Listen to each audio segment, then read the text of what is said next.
এখন কিছু মানুষ এলিয়েন খোঁজে না, অন্য গ্রহ থেকে আসছে সিগন্যাল ইত্যাদি না। ও বেটা নিজেই জানে না যে আমরা মানুষরাই তো এই গ্রহের বাসিন্দা না। আল্লাহ পাক এমন মালায়েকা সৃষ্টি করেছেন যার এক ফুৎকারে পুরো মহাবিশ্ব ধ্বংস হয়ে যাবে ইনশাআল্লাহ। এটা হচ্ছে পৃথিবীর সামনের ভবিষ্যৎ। আর আমাদেরকে ওই যে অন্ধকারের পথযাত্রী যারা আলোর সংজ্ঞা শেখায়, ওরা বলে যে না, পৃথিবীর পরে আমরা মঙ্গলে গিয়ে থাকবো, তারপরে অন্য একটা গ্রহে গিয়ে থাকবো, অমুক গ্রহে পানি পাওয়া গেছে ওখানে যাব। মানুষকে রঙিন স্বপ্ন দেখায়, কারণ ওরা হয়তো বুঝে ফেলেছে যে পৃথিবীতে আমরা আর বেশি দিন নাই। যা শুরু করেছি ওয়ার্ল্ডে, আমরা নিজেরাই পৃথিবীটা ধ্বংস করে ফেলি নাকি আল্লাহ ভালো জানে। আল্লাহ পাক একা ছিলেন, কিচ্ছু ছিল না, কথা ঠিক আছে? হুয়াল আউয়ালু, আল্লাহ পাক প্রথম, তার আগে কিছু ছিল? আচ্ছা, এরপর আল্লাহ পাক সৃষ্টি করলেন কি? কলম। কি সৃষ্টি করলেন? কলমের আগে হচ্ছে আরশ, কলমের আগে আরশ, এবং তার কানা আরশুহু আলাল মা, তার আরশটা ছিল কিসের উপরে? পানির উপরে। আল্লাহ পাক এরপর সৃষ্টি করেছেন কলম, সৃষ্টি করে বলেছেন উকতুব, তুমি লিখো। কলম বলেছে মাযা আকতুব, আমি কি লিখবো? আল্লাহ বলছেন কিয়ামত পর্যন্ত যা যা হবে সব লিখে ফেলো। লাউহে মাহফুজের মধ্যে পুরো হিস্ট্রির শুরু থেকে শেষ পর্যন্ত কি হবে সব লেখা আছে, একদম টু দ্য পয়েন্ট লেখা আছে। আপনি চাইলেও আপনার তাকদীর এর মৌলিক বিষয়গুলো পরিবর্তন করতে পারবেন না। পারবেন? কার হাতে? এটা আল্লাহর হাতে। এখানে একটা কথা বলি, এখনকার এই যে বিজ্ঞান, যুক্তি, দর্শন, এরা কি তাকদীরে বিশ্বাস করে? করে না। আর তাকদীর হচ্ছে ইমানের 6 পিলারের এক পিলার। কেউ যদি তাকদীরে বিশ্বাস না করে সে কি ইমানদার হবে? হবে না। আপনার শিক্ষার মধ্যে কুফরি আছে। শিক্ষা ব্যবস্থা শিখাচ্ছে যে পরীক্ষা নিরীক্ষা, যুক্তি, দর্শন, বিজ্ঞান দিয়ে কিছু প্রমাণ করতে না পারলে সেটা জ্ঞান নয়, তাই না? এটা শিখাচ্ছে না? তো আল্লাহকে আপনি ল্যাবে প্রমাণ করতে পারছেন না, মালায়েকা ফেরেশতাদেরকে আপনি ল্যাবে প্রমাণ করতে পারছেন না, তারপরে আসমানি কিতাবগুলো আগেরগুলো আপনি দেখেননি, চাক্ষুষ দেখেননি, নবী রসুলদেরকেও দেখেননি, তাই না?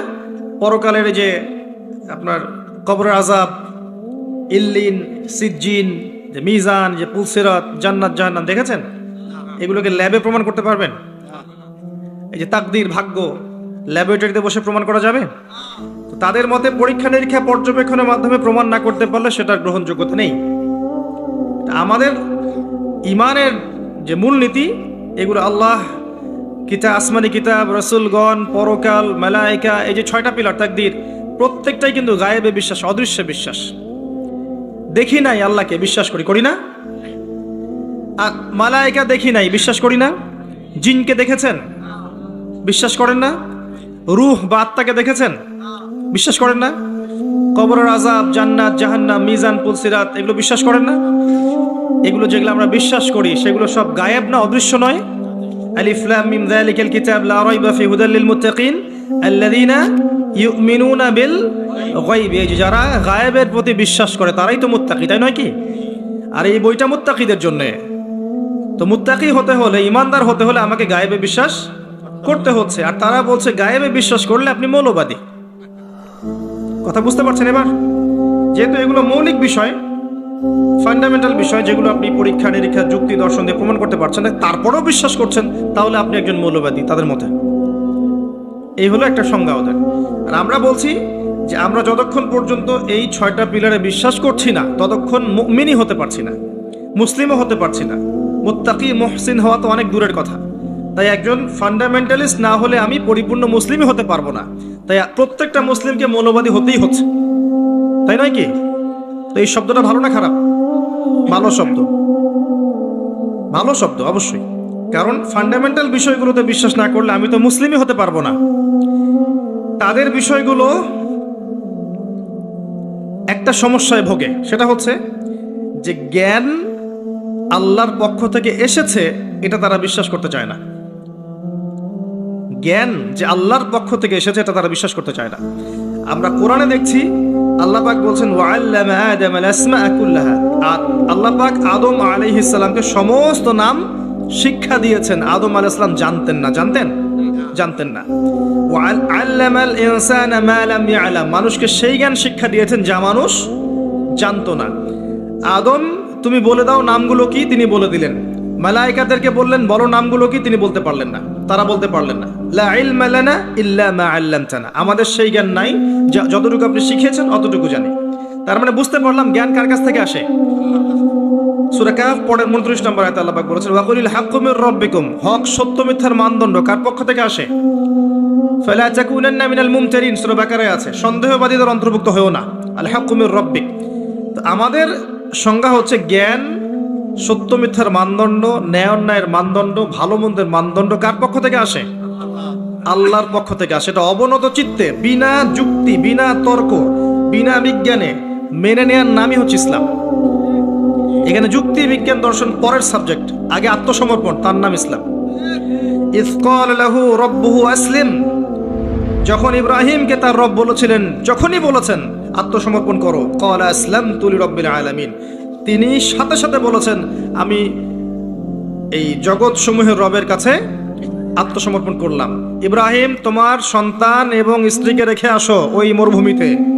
ইব্রাহিম আলাইহিস সালাম বললেন না, কি জন্য রেখে আসবো, এটা তো সাইন্টিফিক না, কোন যুক্তিতে কোন দর্শনে রেখে আসবো, ওখানে পানি নাই, মানুষ নাই, কি জন্য রেখে আসবো। ওই যে ইবলিস যেমন বলেছিল, আমি কেন সেজদা করব, ও তো মাটির, আমি তো আগুনের। ইব্রাহিম এটা বলেছেন? ইয ক্বালা লাহু রাব্বুহু আসলিম, আত্মসমর্পণ করো, বলেছেন আসলামতু, আমি আত্মসমর্পণ করলাম, এর নাম ইসলাম। আমি কি ইসলাম বোঝাতে পারছি ভাই? হ্যাঁ। এরপরে আসেন, ইসলামের প্রত্যেকটা বিষয় আপনি এগুলো দিয়ে প্রমাণ করতে পারবেন, কিন্তু সেই জ্ঞান আপনার থাকতে হবে, ওই যুক্তি, ওই বিজ্ঞান, ওই দর্শনের জ্ঞান আপনার থাকতে হবে। কিন্তু ওই সব মানুষকে আল্লাহ পাক সেই জ্ঞান দেননি, সব মানুষকে আল্লাহ পাক সেই জ্ঞান দেননি। প্রত্যেকটা বিষয়, ইসলামের প্রতিটা বিষয়, রূহ, আপনার যে কবরের আযাব, জান্নাত, জাহান্নাম, মিজান, পুলসিরাত, সবকিছুই জ্ঞানের আওতায় আনা সম্ভব, কিন্তু আল্লাহ পাক সেই জ্ঞান মানুষকে দেননি পৃথিবীতে। দিলে তো আর পরীক্ষা থাকতো না। কি জন্য এসেছেন এখানে? পরীক্ষা। মানে সব যদি চোখে দেখেন, আল্লাহকে চোখে দেখছেন, কে না নামাজ পড়বে, তাই না? এমন কেউ আছে নামাজ পড়তো না? এটাই তো পরীক্ষা, আল্লাহকে দেখবেন না, তারপরেও আপনাকে নামাজ পড়তে হবে। কবর তো দেখেননি আযাব কেমন হয়, তারপরে ভয় রাখতে হবে, হ্যাঁ কবরের আযাব আছে। মিজান দেখিনি, পুলসিরাত দেখি নাই, পুলসিরাত পার হতে হবে, ভয় রাখতে হবে। দেখলে তো অবশ্যই আমল করতেন। লিনাবলুয়াকুম আইয়ুকুম আহসানু আমালা, এই জন্যই তো সৃষ্টি করেছেন আল্লাহ পাক। এটাই হচ্ছে টেস্ট, যেটা ওই পশ্চিমা দর্শন এবং ওদের অনুসারীরা বুঝতে পারে নাই। এখানে ইসলামের মূলনীতি হচ্ছে এই যে আমরা গায়েবে বিশ্বাস করি, না করা পর্যন্ত আমরা মুসলিম হতে পারছি না। আল্লাহ পাক এবার আদম এবং হাওয়া আলাইহিস সালামকে সৃষ্টি করে জান্নাতে রেখে পরীক্ষা নিয়ে দুনিয়াতে পাঠিয়েছেন। দুনিয়াতে পাঠিয়ে আল্লাহ পাক একটা মূলনীতি দিয়েছেন, এটা ভালো করে বোঝেন। আল্লাহ পাক মূলনীতি দিয়ে পাঠিয়েছেন। সূরা বাকারা আয়াত নাম্বার 38-39, কুল নাহবিতু মিনহা জামিআ, আল্লাহ পাক বলছেন তোমরা এখন পৃথিবীতে নেমে যাও। কে কে নেমে যাবে? আদম, হাওয়া আলাইহিস সালাম, ইবলিস, তোমরা নেমে যাও। ফাইম্মা ইয়াতিয়ান্নাকুম মিন্নি হুদান, তোমাদের কাছে আমার পক্ষ থেকে হেদায়েত আসবে। মানে প্রত্যেক যুগে যুগে আমার পক্ষ থেকে হেদায়েত, মানে আসমানি কিতাব, নবী রাসূলগণ আসবে। ফামান তাবিআ হুদায়া, যারা আমার হেদায়েতকে মেনে চলবে, ফালা খাউফুন আলাইহিম ওয়ালা হুম ইয়াহজানুন, তাদের কোনো ভয় নাই, কোনো দুশ্চিন্তাও নাই। এই দুনিয়ার জীবনে হায়াত দেওয়া হবে 100, 200, 300, 500, 1000 বছর। আগে তো ছিল 1000 বছর, এখন না হয় আমাদের 100-র কম গড়াইও আর কি।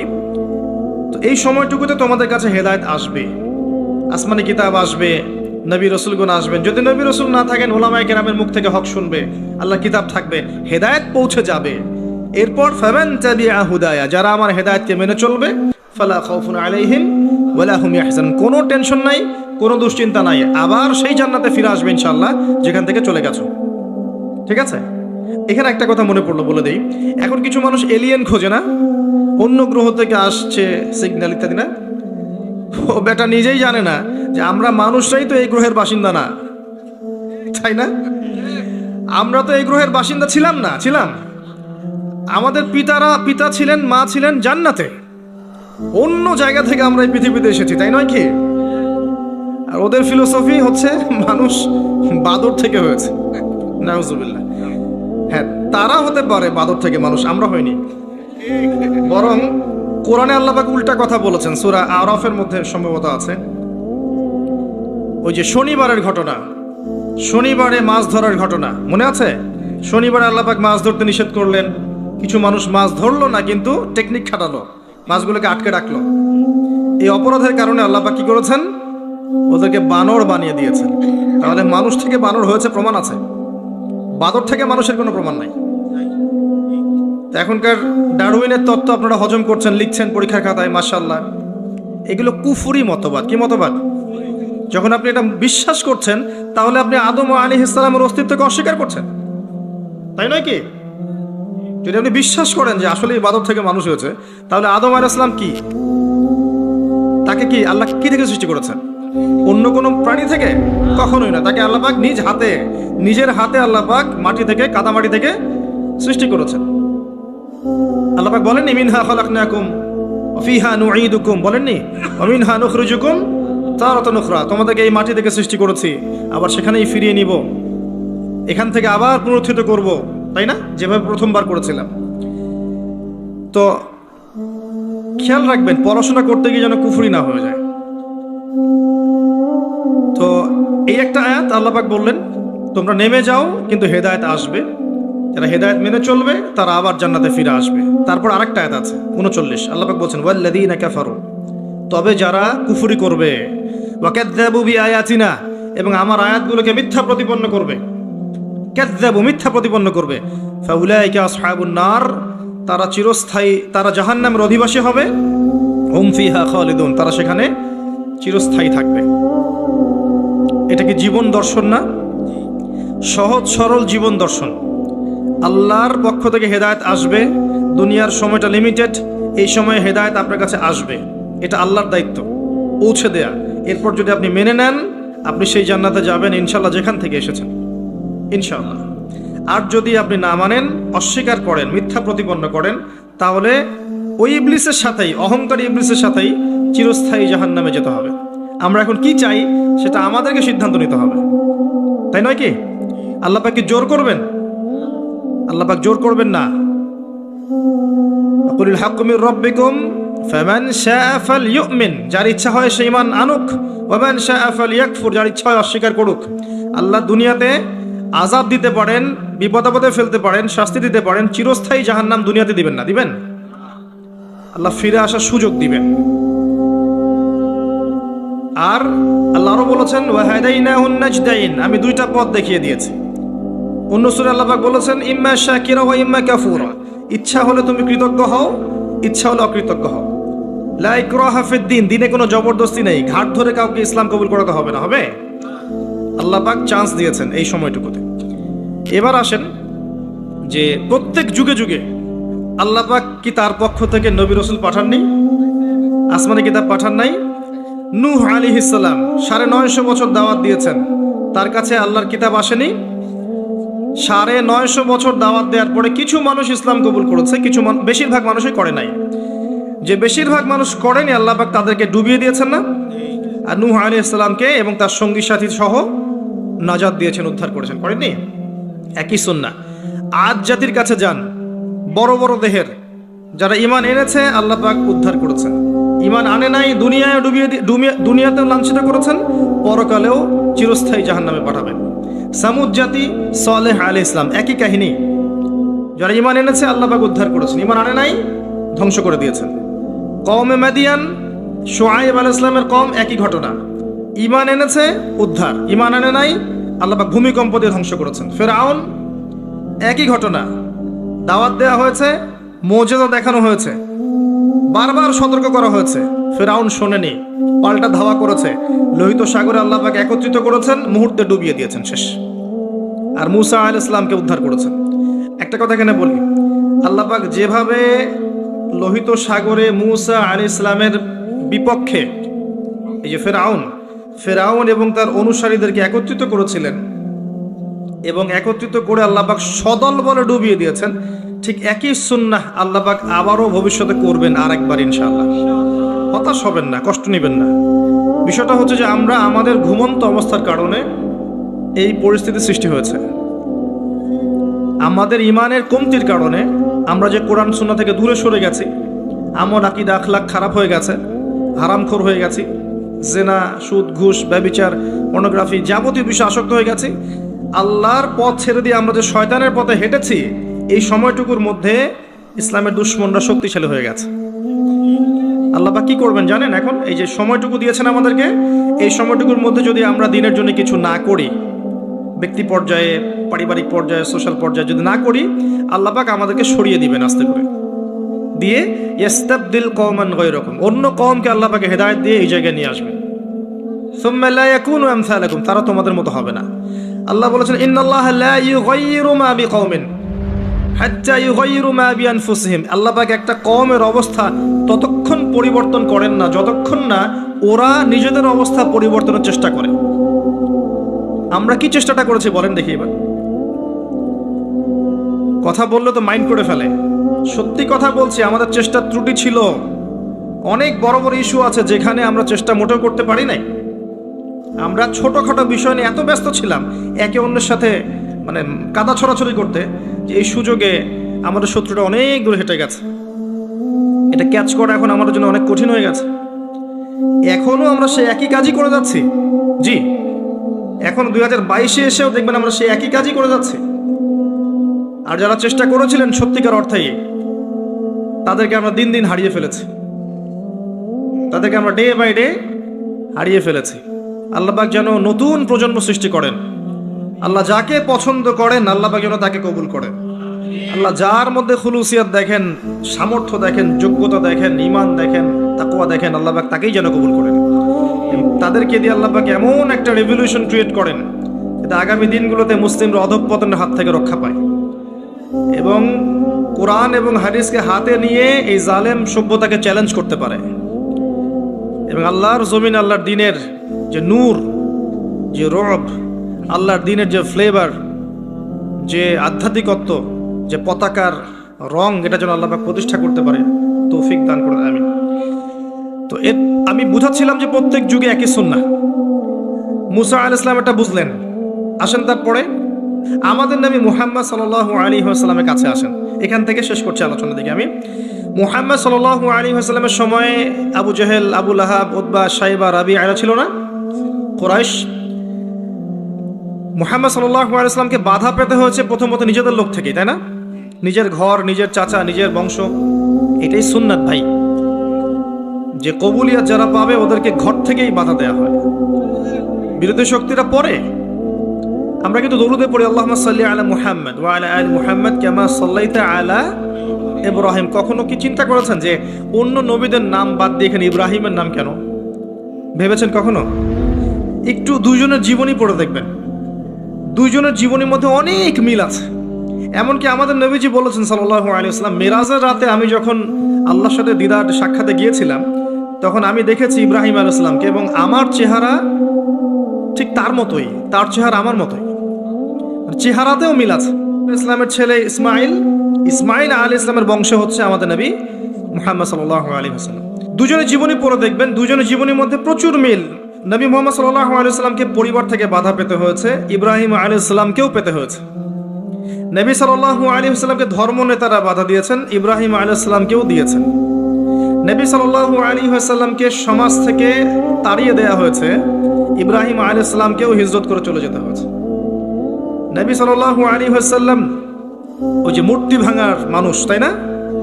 মক্কা বিজয়ের সময় সব ভেঙে ফেলেছিলেন না? আকুল জাআল হক ওয়া যাহাকাল বাতিল, এটা পড়ে পড়ে সেই প্রেক্ষাপটে ভেঙেছেন। তারপর তার মানে আপনারা আবার অমুসলিমদের মূর্তি ভাঙতে যায় না, ওইটা সেই প্রেক্ষাপট নয়। তিনি মক্কা বিজয় করেছেন, ইসলামী স্টেট কায়েম করেছেন। ইসলামী স্টেট কায়েম করার পর তিনি তার লিডার, আমির হিসেবে তার ডিসিশন তিনি নিতেই পারেন, এটা তার রাইটস আর আছে। এটা এখানে আপনি খাটাতে পারবেন না, কারণ এটা সেকুলার স্টেট। এখানে কোনো অমুসলিমের অধিকার হস্তক্ষেপ করতে পারবেন না, তারা তার মতো ধর্ম পালন করবে। ইব্রাহিম এর জীবনে গিয়ে দেখেন তিনিও কিন্তু ওই যে মূর্তি ভেঙে দিয়েছে। মানে অনেক মিল আছে, আপনি খেয়াল করে দেখবেন জীবনের প্রতিটা ক্ষেত্রেই ইব্রাহিম এবং মুহাম্মদ সাল্লাল্লাহু আলাইহি ওয়াসাল্লামের প্রচুর মিল আছে। হয়তো বা এই কারণে, আল্লাহ ভালো জানেন, হয়তো বা এই কারণে এখানে নামের মধ্যে পাশাপাশি রাখা হয়েছে। আল্লাহু আ'লাম বিস-সাওয়াব, আল্লাহ পাক ভালো জানেন। এটা অন্য একজন আলেমের ব্যাখ্যা, আমি আমার মুখ দিয়ে করলাম। তো নবী মুহাম্মদ সাল্লাল্লাহু আলাইহি ওয়াসাল্লামের জীবনের দিকে তাকান, দেখেন তাকে এই যে আবু জেহেল, আবু লাহাব, উতবা, শাইবা কেউ মেনে নেয়নি। তাকে সমাজে নির্যাতন সহ্য করতে হয়েছে, গালি মন্দ খেতে হয়েছে, হত্যার চেষ্টা করা হয়েছে। দেশ ত্যাগ করে অন্য জায়গায় হিজরত করতে হয়েছে, কিন্তু আল্লাহ রাব্বুল আলামিন তাকে এবং তার অনুসারীদেরকে কিয়ামত পর্যন্ত কিন্তু চিরঞ্জীব করে রেখেছেন, রাখেন নাই? পক্ষান্তরে তার বিরোধিতা যারা করেছিলেন তাদের কাউকে কি আল্লাহ পাক অস্তিত্ব রেখেছেন? একই সুন্নাত। আমাদের নবী সাল্লাল্লাহু আলাইহি ওয়াসাল্লাম যেই যুগে বাস করতেন, শোনেন, সেই যুগের মধ্যে শিরক ছিল। কি ছিল? শিরক ছিল, সুদ ছিল, জিনা ছিল, মাদকদ্রব্য ছিল, আপনার নারীর অবমাননা ছিল, গোত্রীয় হানাহানি কাটাকাটি ছিল। আপনি এখনকার এই বিশ্বের দিকে তাকিয়ে দেখবেন হুবাহু সেই বিষয়গুলো এখনকার বিশ্বের মধ্যেও আছে, হুবাহু সেই বিষয়। পুরো ওয়ার্ল্ড ওয়াইড আপনি শিরক দেখবেন, ওয়ার্ল্ড ওয়াইড আপনি রিবা, সুদ দেখবেন, সারা বিশ্বব্যাপী আপনি মাদক দেখবেন, সারা বিশ্বব্যাপী নারীর অবমাননা দেখবেন, বেহায়াপনা দেখবেন, জিনা দেখবেন, সারা বিশ্বব্যাপী আপনি দেখবেন গোত্রীয় হানাহানি এখন রাষ্ট্রীয় হানাহানিতে রূপ নিয়েছে। একই স্টাইল চলছে। এরকম একটা জায়গায় নবী সাল্লাল্লাহু আলাইহি ওয়াসাল্লামের কাছে এই বইটা নাজিল করা হলো, আল কোরআনুল কারীম। এই কোরআনুল কারীম দিয়ে নবী সাল্লাল্লাহু আলাইহি ওয়াসাল্লাম 23 বছর দাওয়াতি কাজ করলেন। কত বছর? এবার 23 বছর পরের মক্কার দিকে আপনি তাকান, এখানে কোনো শিরক নাই, আছে? কোনো সুদ নাই, মাদক নাই, নারীর কোনো অবমাননা নাই, কোনো অশ্লীলতা নাই, গোত্রীয় হানাহানি কাটাকাটি কিচ্ছু আছে? কিচ্ছু নাই। এই 23 বছর শুধুমাত্র আল কোরআন এবং এর ব্যাখ্যা সুন্নাহ, এই দুইটাকে কাজে লাগিয়ে নবী সাল্লাল্লাহু আলাইহি ওয়াসাল্লাম জাহেলি সমাজকে সোনালী সমাজে পরিণত করলেন। এই এখন আমাকে বলেন, সেই আল্লাহ কি এখন নাই? সেই কিতাব নাই? সেই নবীর সুন্নাহ নেই? তাহলে আজকেও কি সম্ভব ছিল না জাহিলিয়াত দূর করে আলো জ্বালানো? সম্ভব ছিল না? ছিল। কিছু কাজ করতে হতো বা করতে হবে, বলে দেব কি কি? আল্লাহ আমাকে তৌফিক দান করুন, আপনাদের সবাইকেও করার তৌফিক দান করুন। দুইটার দিক বলছি। এক নাম্বার দিক হচ্ছে জ্ঞান অর্জন করতে হবে, জ্ঞান অনুযায়ী আমল করতে হবে, পারিবারিক আদর্শটা ধরে রাখতে হবে, আপনার হালাল রিজিকের ব্যবস্থা করতে হবে, আপনাকে দিনের জন্য নিজের জান মাল সময় শ্রম প্রতিভা দিয়ে দিনের খেদমতে আঞ্জাম দিতে হবে, উম্মার ঐক্যের জন্য আপনাকে চেষ্টা করতে হবে, অর্থনৈতিকভাবে স্বাবলম্বী হতে হবে এবং এমনভাবে ইসলামের দাওয়াত দিয়ে উম্মাকে, দেশকে, জাতিকে, রাষ্ট্রকে ভালো কিছু দিতে হবে যেন আমরা মধ্যম পন্থায় ইসলামের পতাকা নিয়ে এগিয়ে যেতে পারি। এই কাজগুলো করলে আজও সম্ভব, আলো জ্বালানো আজও সম্ভব। আরেকটা কাজ, এই বইটার হক আদায় করতে হবে, আল কোরআনের হক আদায় করতে হবে, বিশুদ্ধ তিলাওয়াত শিখতে হবে। এক নাম্বার কি? বিশুদ্ধ তিলাওয়াত শিখতে হবে। 2 নাম্বার হচ্ছে এর কিছু অংশ হিফজ করার চেষ্টা করতে হবে। 3 নাম্বার এর অর্থটা বোঝার চেষ্টা করতে হবে। 4 নাম্বার এর আদেশগুলো মেনে চলার চেষ্টা করতে হবে। 5 নাম্বার এর সমস্ত নিষেধ বর্জন করার চেষ্টা করতে হবে। আর 6 নাম্বার এর দাওয়াতটা মানুষের ঘরে ঘরে পৌঁছানোর চেষ্টা করতে হবে। পারা যাবে ইনশাআল্লাহ? তিলাওয়াত কতটুকু সময় লাগতে পারে ভাই তিলাওয়াত শিখতে? 1 মাস, 2 মাস, 3 মাস, সর্বোচ্চ 3 মাস। 3টা মাস আমরা 1 ঘন্টা করে আল্লাহর জন্য উৎসর্গ করতে পারবো না? 3 মাসে 90 দিন, তাই না? দৈনিক যদি 1 ঘন্টা করে দেন তাহলে 30 ঘন্টা হচ্ছে আপনার, 90 ঘন্টা হচ্ছে আপনার। তো 90 ঘন্টায় কয় দিন হয়? 90 ঘন্টায় কয় দিন হয়? 4 দিনের বেশি বা 4 দিনের মতোই নাকি? 4 দিনের কাছাকাছি, 3 দিন প্লাস 4 দিনের কাছাকাছি। 4টা দিন যদি আপনি আল্লাহর জন্য দিয়ে দেন, উৎসর্গ করেন, এই বই আল্লাহর কিতাব আপনি পড়া শিখে যাবেন। আপনি কি রাজি নাই? মাত্র 4টা দিন আপনি উৎসর্গ করেন আল্লাহর জন্য। একজন ওস্তাদের কাছে যান, একজন কারির কাছে যান, মাদ্রাসার শিক্ষকের কাছে যান। আর আমার পরামর্শ যে কমই মাদ্রাসার ওস্তাদদের সাথে থাকেন, এটা আমার পরামর্শ। তাহলে আপনি ভালো শিখবেন। আরবি ব্যাকরণ থেকে শুরু করে আপনি কোরআন, হাদিস, ফিকহ, অন্যান্য বিষয়গুলো ভালো শিখবেন ইনশাআল্লাহ।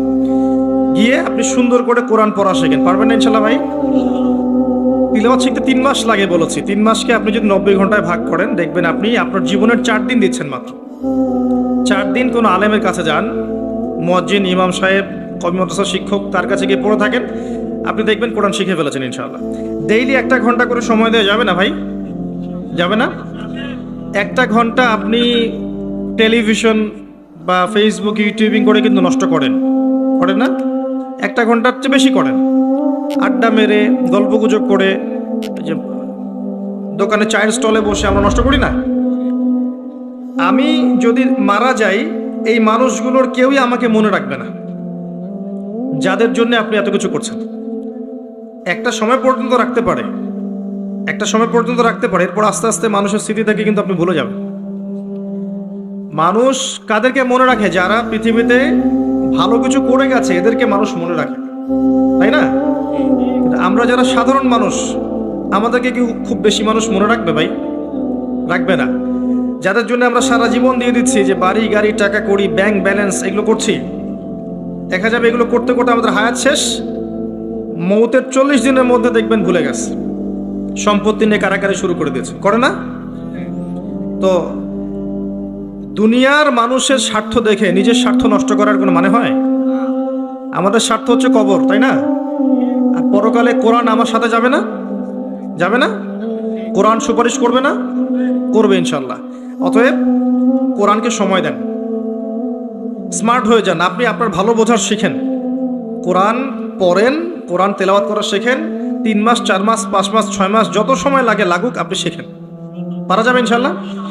আগামী রমজান আসার আগেই কারা কারা শিখবেন? হাত তোলেন ইনশাআল্লাহ। মাশাআল্লাহ, জাযাকুমুল্লাহ। বসুন। প্রত্যেক হরফে 10 নেকি পাবেন।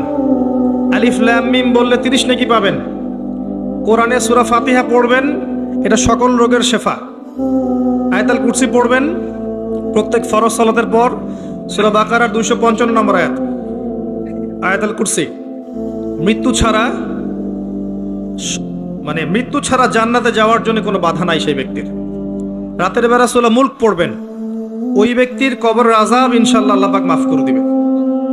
সূরা কাহফ পড়বেন শুক্রবার জুমার দিনে, আল্লাহ পাক আপনার জীবদ্দশা বের হলেও আপনাকে আল্লাহ পাক হেফাজত করবে ইনশাআল্লাহ।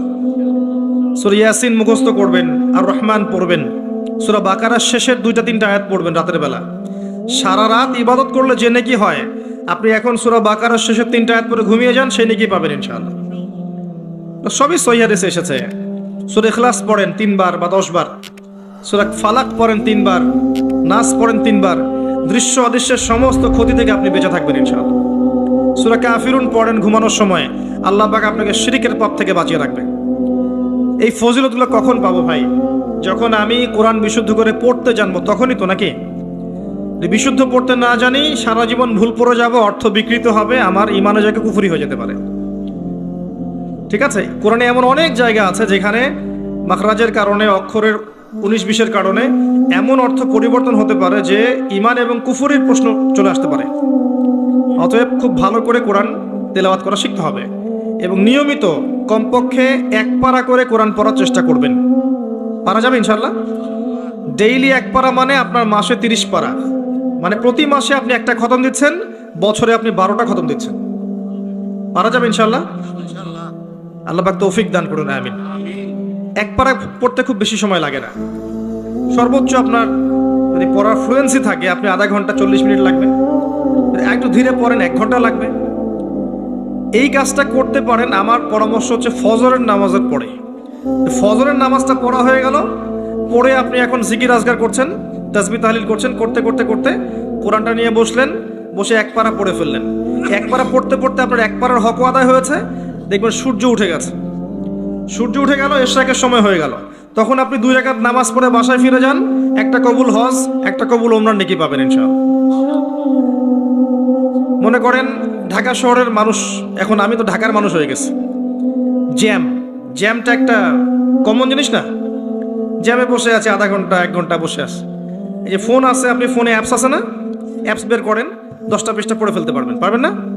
সময়টা কাজে লাগলো।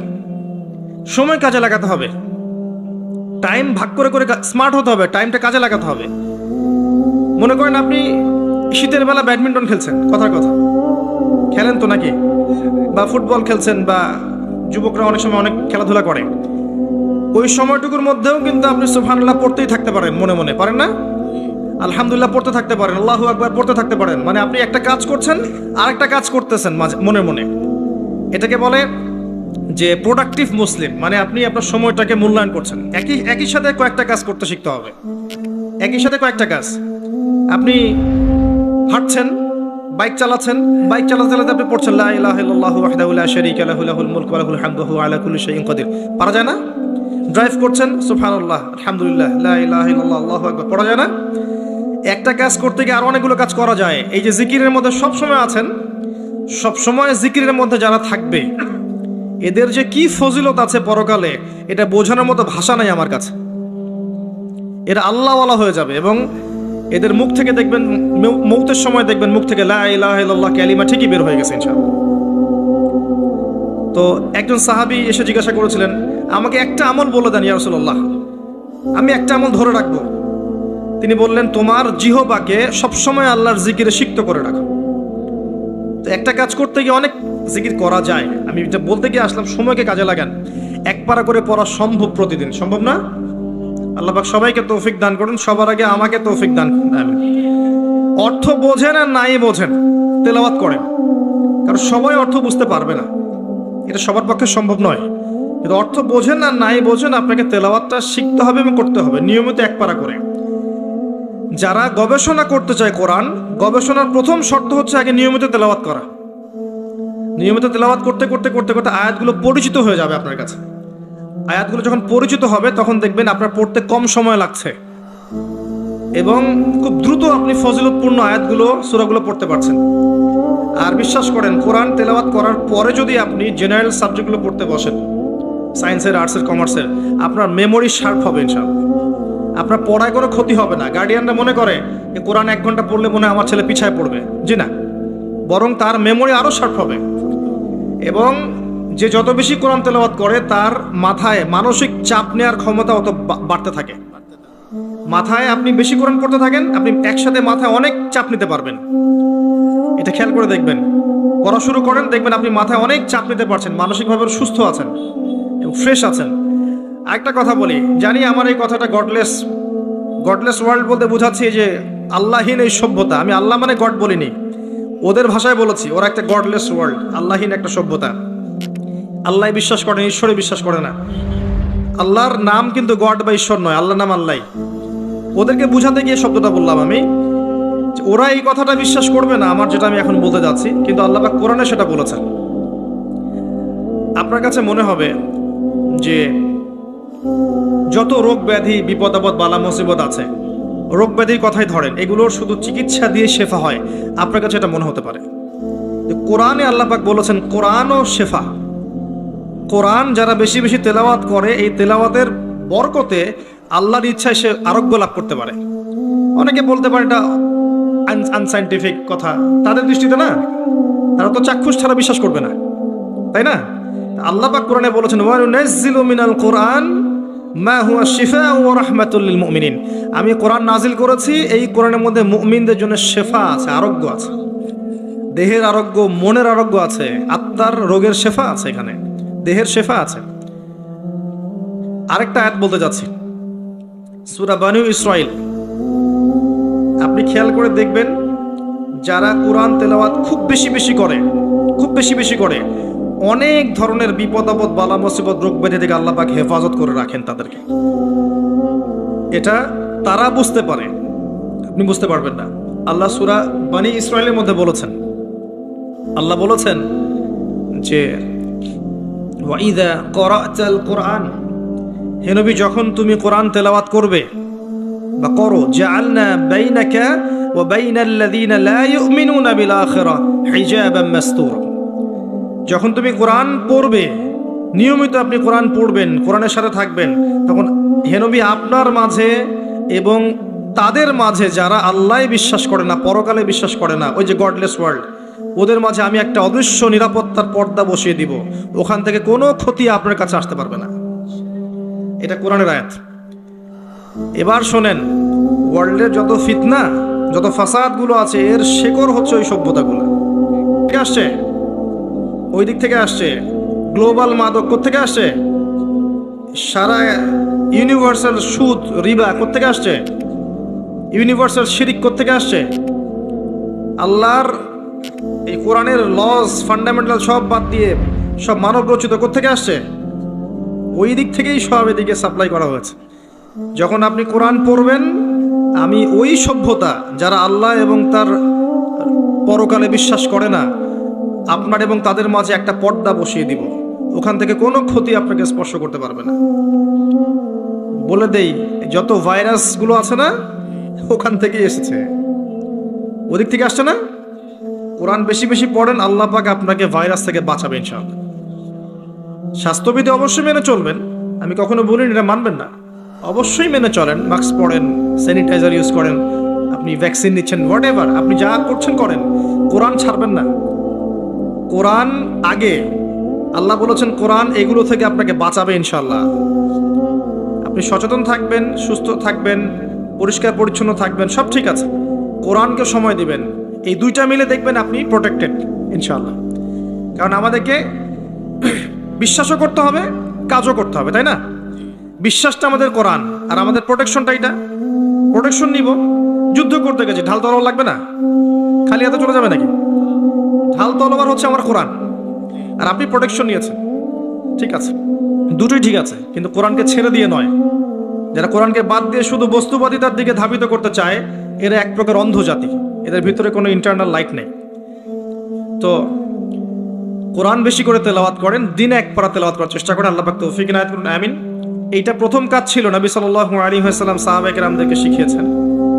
এরপরে হিফজ করবেন কিছু অংশ হিফজ করেন। আপনি চাইলে 30 পারা হিফজ করতে পারেন, যদি না কুলায় 1 পারা, 2 পারা, 3 পারা, 5 পারা আপনি চেষ্টা করেন।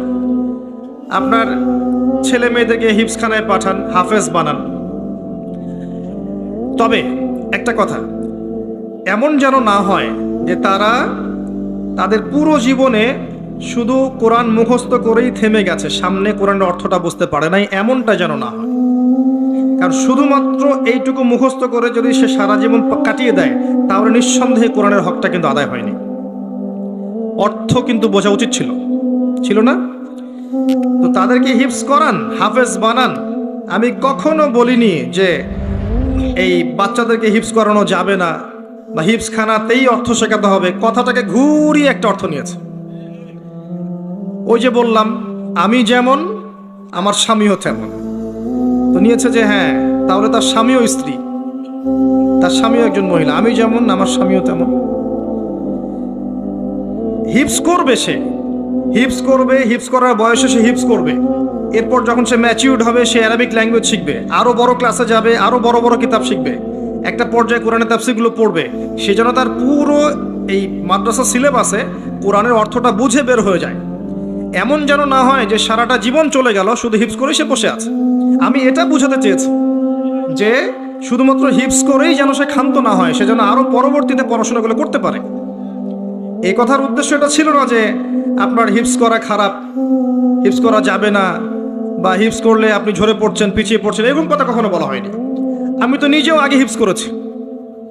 আল্লাহ পাক যতটুকু করার তৌফিক দিয়েছেন, 30 পারা না হলে প্রথমে আমি হিফজ করেছি, তারপরে অ্যারাবিক ল্যাঙ্গুয়েজ শিখেছি, তারপর ব্যাকরণ শিখেছি, এরপরে মাদ্রাসা কিতাব পড়েছি। এটাই তো সিস্টেম। কিন্তু আপনি যদি শুধু হিফজ করে ছেড়ে দেন এবং একটা মসজিদে তারাবি পড়াচ্ছেন, আপনি পড়াশোনাটা বাড়ালেন না, অ্যারাবিক ল্যাঙ্গুয়েজ শিখলেন না, আরবি গ্রামার শিখলেন না, কোরআনের তাফসীর শিখলেন না, এই পড়া কি যথেষ্ট হলো?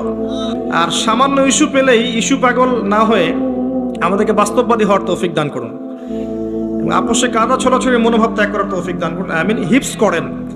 হিফজ করলে একটা ফজিলত আছে যে হাফেজে কোরআনদেরকে আল্লাহ রাব্বুল আলামিন বলবেন, তুমি পড়ো এবং উঠতে থাকো, কোরআন পড়ো এবং তোমার মর্যাদা উঠতে থাকো, যেখানে তোমার পড়া শেষ হবে সেখানে তোমার জান্নাতের স্থায়িত্ব হবে। এবং হাফেজে কোরআনদের পিতা মাতাদেরকে আল্লাহ পাক নূরের তাজ পরাবেন, নূরের তাজ। আর যে ব্যক্তি হিফজ করেছে তার তো আর প্রশ্নই ওঠে না। নবী সাল্লাল্লাহু আলাইহি ওয়াসাল্লাম সাহাবায়ে কেরাম শুধুমাত্র তোতা পাখির মতো মুখস্থ করতেন না, বরং তার উপর তারা আমল করতেন, এটা বুঝতেন, এটার প্রচার প্রসার করতেন। এটা বোঝাতে চেয়েছি। যদি আমি শুধু এতটুকুতে সীমাবদ্ধ থাকি, তাহলে বাকি কাজগুলো আমি করতে পারবো না। এটাই ছিল উদ্দেশ্য। আল্লাহ পাক উদ্দেশ্যটা বোঝার তৌফিক এনায়েত করুন। এরপর আপনি অবশ্যই আরবি ভাষায় যাবেন। কোরআন হিফজ করেছেন, অ্যারাবিক ল্যাঙ্গুয়েজটা শেখেন। এসো আরবি শিখি, মিজান মুন সাহেব থেকে শুরু করে নাহু সরফের বইগুলো পড়বেন, এবং অবশ্যই কওমি মাদ্রাসার সাথে সম্পৃক্ত রাখে পড়বেন। এটা আমার পরামর্শ।